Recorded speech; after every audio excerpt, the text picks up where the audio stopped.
What's up, guys? Different style of content today. You're going to see this a little bit more from me. Plan to bring on guests, people in the home services space, people who have scaled businesses, people who help scale businesses. And today I have Mark with me. So Mark has a really interesting agency that I really like, and we refer a lot of clients to him. So as you guys watch this, I think you'll understand like the true value and the benefit that he can provide for home service businesses.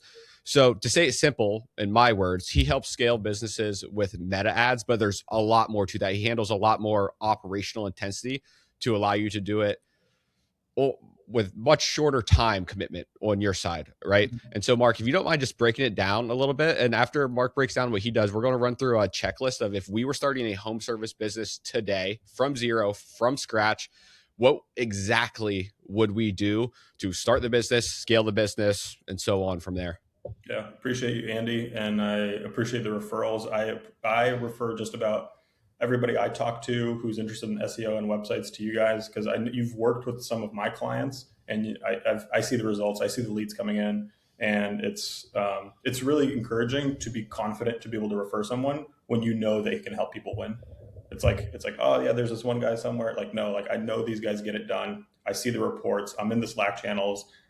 It's been fun working with you guys for the last, I think it's been like 6 months. So, um, yeah, appreciate it. Um, what we do is we have a agency where we do three things. We do content, we do ads, and then we help with your lead management as well. So on the content front, we have local videographers that go to your job sites and build your portfolio work for Meta, Facebook, Instagram, show the good work you do, but we put business owners on camera. The reason for this is we are trying to create shortcuts to trust with homeowners. And instead of being just another lead source, like for example, if somebody runs on like Angie's List or Yelp, where you're just a name in a list of 10, 20 other names or Thumbtack or something like that. On Meta, you actually have a chance to build relationship and build brand and build connection with the prospective people that are on the other side. Very often what happens with the people we work with is we run ads, we put business owners on camera, and if not business owners, if they're a little bit bigger, we'll do sales reps or head estimators. What happens is these people start getting recognized in public. It's like, oh, I've seen your ads. Like I don't need an HVAC system yet, but I know you're the guy to go to. Like people are at the gym, they're working out. So we do content, we do ads, so we do high level media buying. We're running multiple ads at once on varying budgets. We have some people, $30 a day on paid ads, and we have other people $500 per day. And then in terms of lead management, we are like a problem we were running into is we were helping so many people get leads. They were having a hard time following up and checking in with everybody. So we built out a full on call center to call and follow up with leads at 14 different touch points using iMessage, using phone calls from 7 a.m. to 7 p.m. across our clients. So we do the content, do the ads, and then help set appointments. So our goal is not, cost per lead metrics or, followers or viewership. Our goal is cost per showed appointment. That is the key metric, key North Star that we shoot for in our agency, where it's like, when we start off, hey, this is our goal. Are we on goal? Are we off goal? Can we figure out what's the way to actually get us there? So hopefully that's a good kind of overview summary. We're based in the Seattle area, but we actually work nationwide as well. Yeah, I think that was super clear. It's super helpful. And I want to add something to how valuable that I think this is. So from us as an agency that mainly does Google ads and SEO. So what a challenge that we run into, which is like why we refer people to Mark for these services, is because we can drive traffic. We can drive organic traffic. We can drive paid traffic to your website. And like we do all conversion optimization best practices to, get as many leads as possible at the best cost, right? But one of the differentiators is a lot of home services lack brand. There's no personality. There's no face to it. Like he was talking, he was kind of coining what the term I use is local celebrity. People actually know you, right? So I have a lot of YouTube content about this, but how all of these marketing sources work together is that the people that are seeing those ads on Facebook, they might not necessarily be becoming a lead right there, right then, right now, but and it's really hard to assign a dollar value to brand until much later down the road because it's not something you just build a brand, right? Like it just doesn't just happen in a short period of time. But what happens is people, they don't remember, they see your ads, but they get hit with hundreds of ads every day. So they don't necessarily remember you, but subconsciously something in theory that I see happen is that when people do, they have seen you multiple times. They recognize you when it's finally time for a service, because you might have like an emergency service. It might be HVAC. It might be like more demand oriented, which is on my checklist that we're going to talk about. Once they're on Google and they're looking for AC repair near me, HVAC near me, and they go to the website and there's actual personal content, because like you can repurpose that content to so many things that instead of just ads, it can also be on the website as well. Because having a face up there of the person that they're actually going to see, which this is something that you're probably going to talk about when they see that face and then you show up to do the sale, whatever the case is, like the conversion rates, the close rates, the trust is just much higher.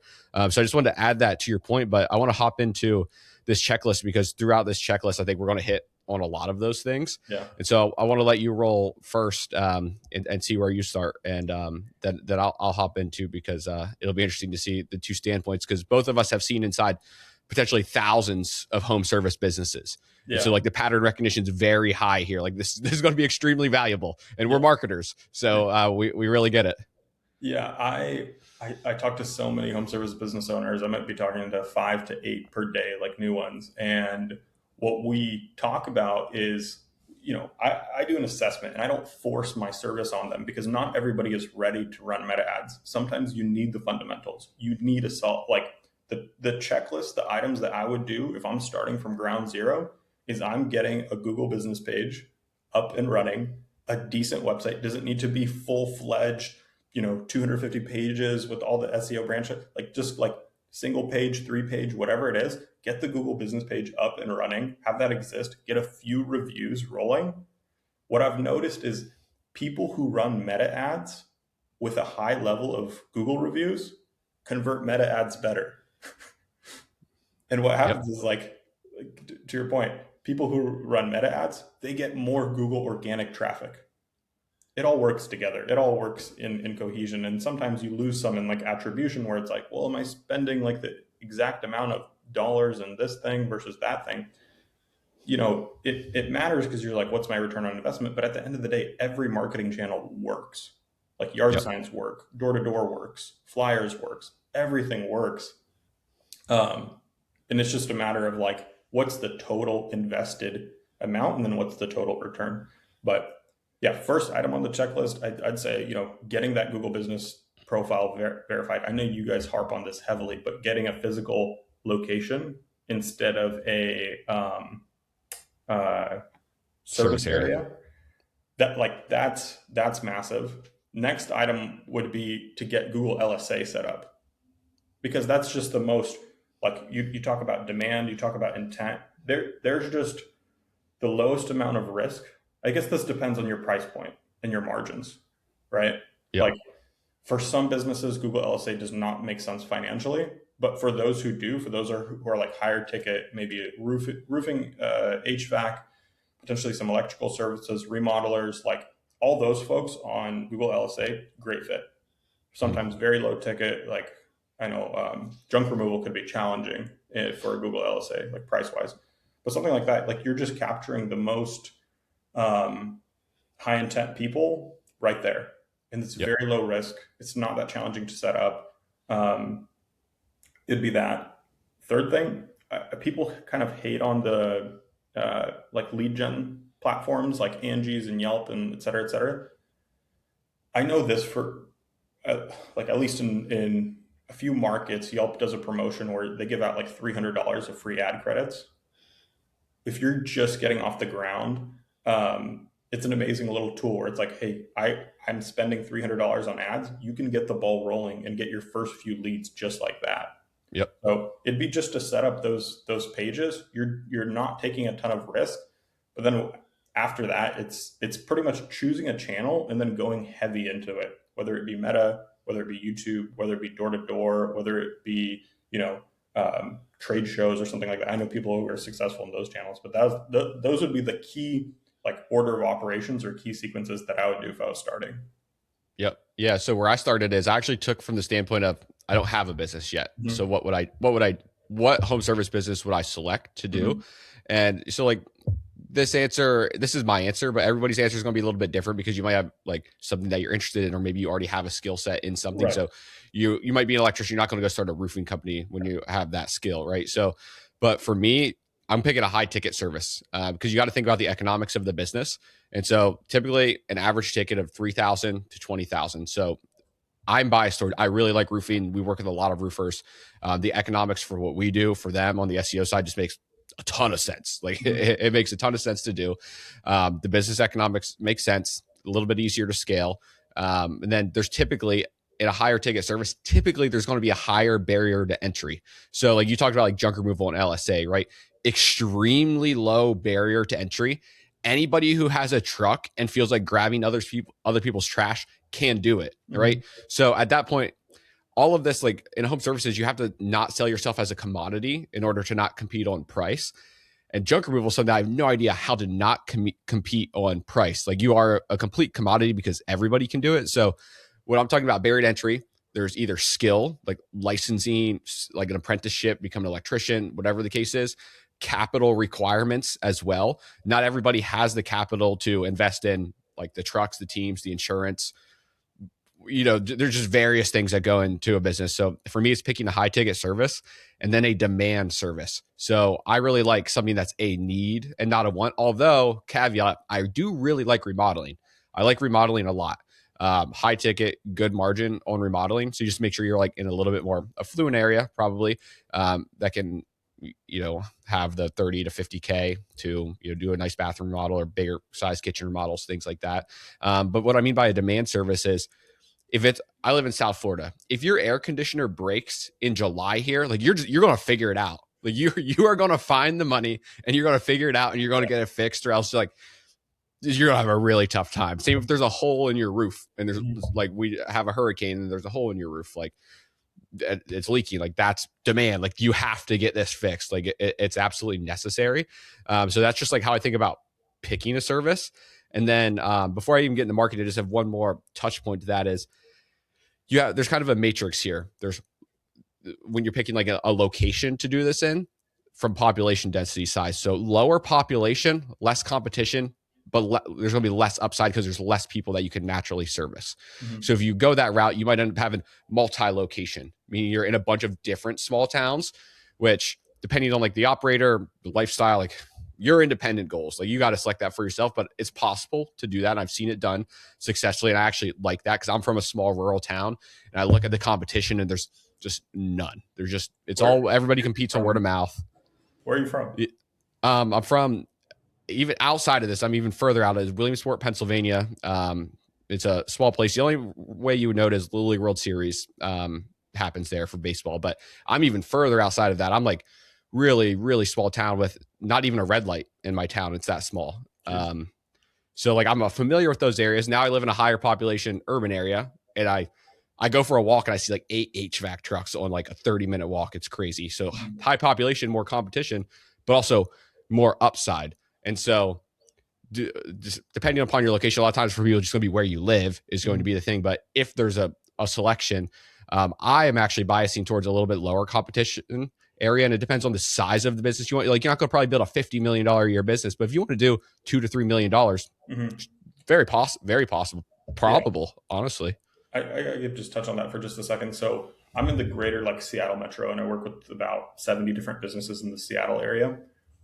What I noticed is those who pick the heart of Seattle in terms of marketing, ad spend, you have the highest cost per lead, you have the highest, CPMs. It's the most competitive in the highest income zip codes.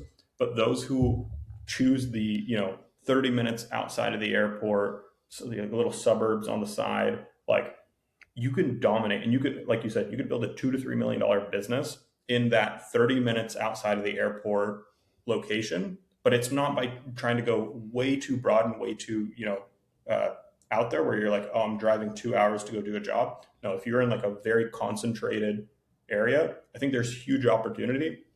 The problem is I think people try expanding too fast. Like they don't take nearly as much market share before expanding to other like geos. But yeah. they try to expand before they have a brand presence, because it's like one of the things that like it's a pain point for a lot of people, and I harp on all the time, is a lot of home service guys are super reliant on word of mouth.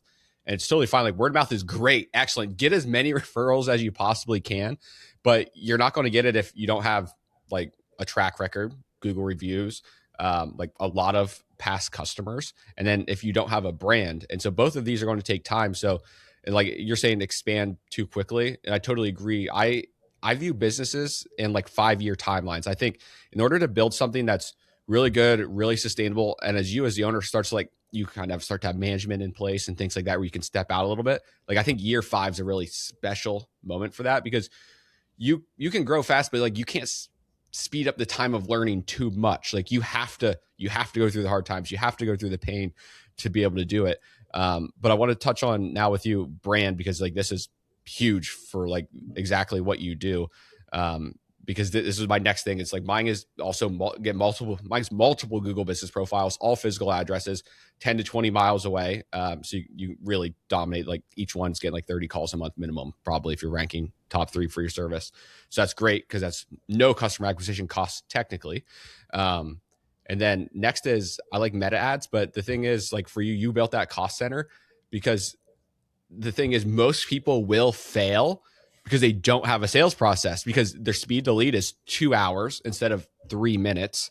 There's lack of follow-up process, lack of a CRM and things like that. So you're solving those problems. So I think it'd be great for you to hit on that, because I'm sure you've come across those pain points, and now you're solving them for them at this point now.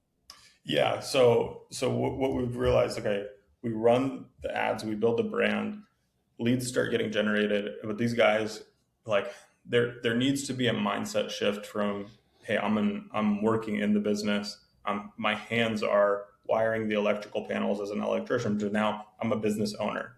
Like a shift has to happen from that, but it happens like across everybody, because there's this concept I love, and I think you'd love this as well. I've learned it from somebody I generate leads for. He's the number one loan officer in our state. Um, but he taught me this idea. It's called red time, green time. Have you ever heard of this?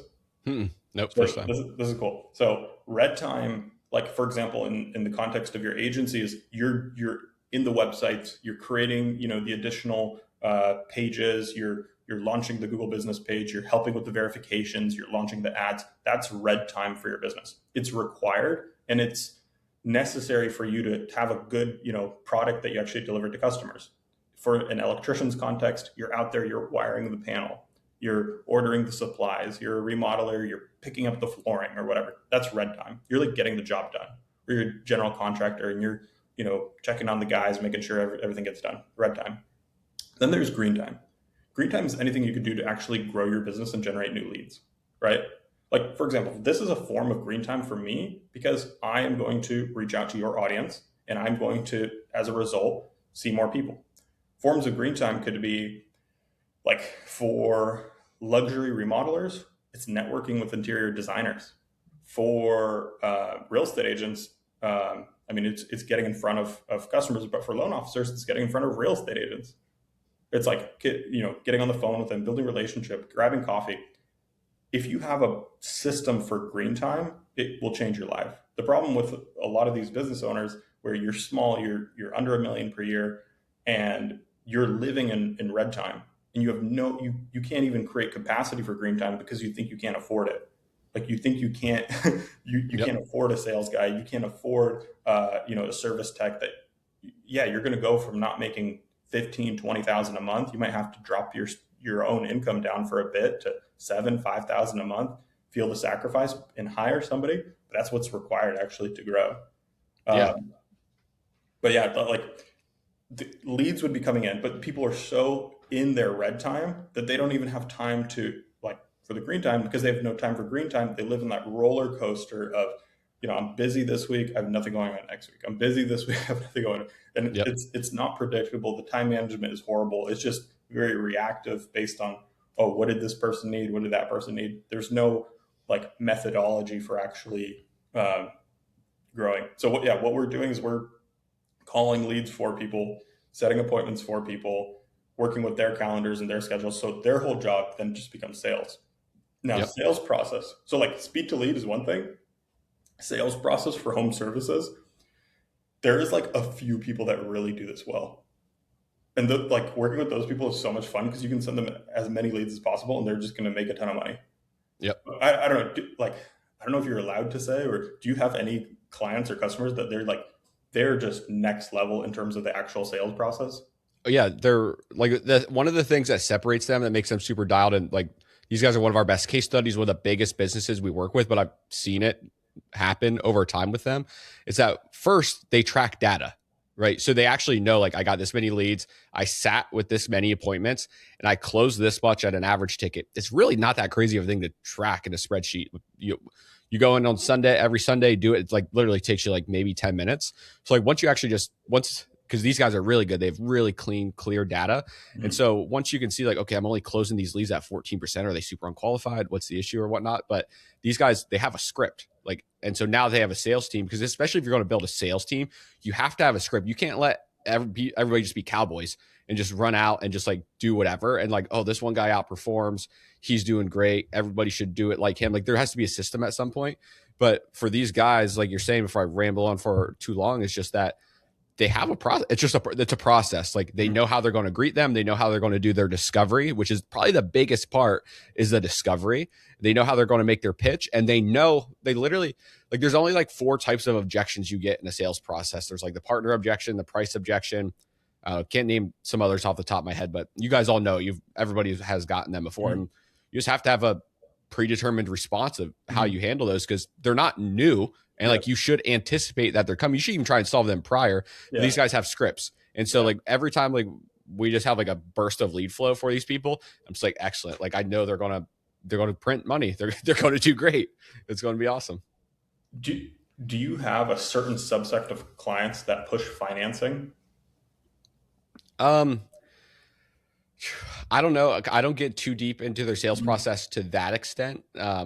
Outside of like hearing their data and like Mm-hmm. what they're doing. And honestly, like doing a lot of consulting, like so a lot of guys that are in the 500K to 3 million mark is there's no processes at all. It's just founder led sales, which Mm-hmm. is great. Every business starts with founder led sales, and the thing is you bring in a salesperson, they're not the founder. So Yeah. they can't do it like you can. You know everything. You know every single thing. They don't. And so it's like transferring a lot of these guys out of founder led sales into like bringing in their first salesperson, letting them know like you have to have a script, you have to have some process for these people. But I don't get too like into that with them. There's a company I work with. They push financing. They have a required quota of pushing financing or like getting a certain amount of clients closed per month financed.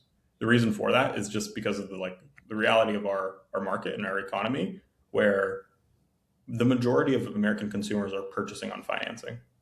But Yep. what they're able to do is, and I don't want to share like too many of their numbers, but they're able to take like just an average 21-year-old kid in the month of December, and they could sell $320,000 worth of fences in a month.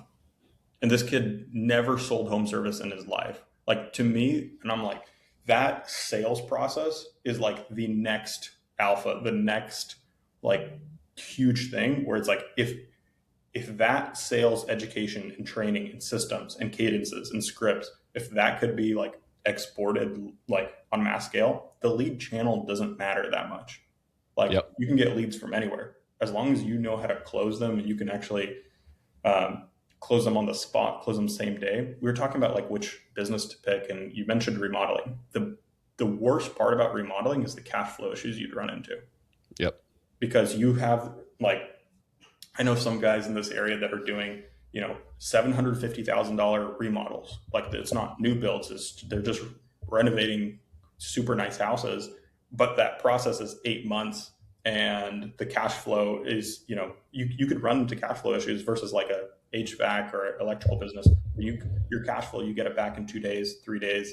Roofing, same idea. I know roofing with insurance is a little different, but Yep. um, Everybody wants to move into residential. That's mhm, doing insurance for roofing. Everybody wants, and so like this client that I'm talking about, who has a dialed sales process and is literally impossible for them to double again this year. They're too large now to be hitting those numbers, but they're all residential. Basically, like 90% of revenues residential at this point. oh, and it's just like a hard market to tap in the sales process. But I know they do use financing as a mechanism. I just don't know if it's their first part of their pitch. Mm-hmm.